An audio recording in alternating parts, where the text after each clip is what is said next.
le règne de la démocratie technologique. Il était une fois, dans un futur proche, un monde où la technologie et la globalisation régnaient en maître. Les sociétés se sont édifiées en construisant des réseaux de communication mondiaux, tissant de puissants liens, et les immeubles, apparents symboles de modernité, se déroulaient à perte de vue. Dans cette société, un homme nommé Yam était un véritable visionnaire, qui s'était targué d'être le pionnier de la démocratie technologique. Il avait même jeté les bases d'une révolution technologique qui susciterait des vocations. Cependant, alors que Yam s'essoufflait, sa vision de la démocratie technologique semblait s'effilocher. Un jour, une loi controversée, qui contrevenait au règlement, fut proposée. Elle visait à contrôler les accaparements technologiques, en exigeant d'eux qu'ils soient équitablement répartis. La loi était en proie à de nombreux débats, déconcertants pour la plupart. Les questions en suspens étaient nombreuses et suscitèrent des débats houleux.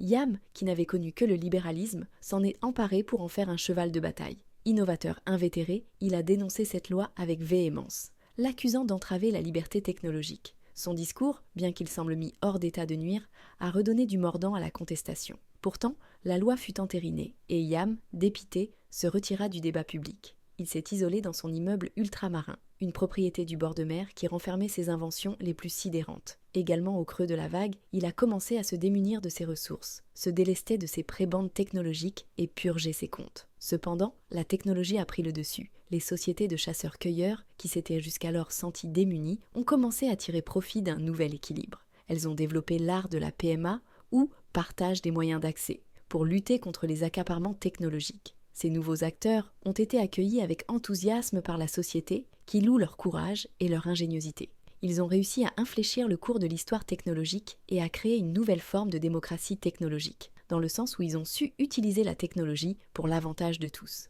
Au fil de cette épopée, la vision de Yam de la technologie s'est rapetissée. Il a finalement reconnu que sa vision de la technologie, qui ne tranche en rien avec celle de la société, était en fait dépassée. Il s'est alors réconcilié avec la société et a même décidé de parrainer les nouveaux acteurs technologiques. En somme, cette histoire nous rappelle que la technologie, bien qu'elle puisse sembler effrayante et incontrôlable, peut également être un outil d'émancipation et de démocratisation. Nous devons, à tour de rôle, être prêts à remettre en cause nos préconceptions et à embrasser le changement. Après tout, la technologie est un outil, et c'est à nous de décider comment nous l'utilisons.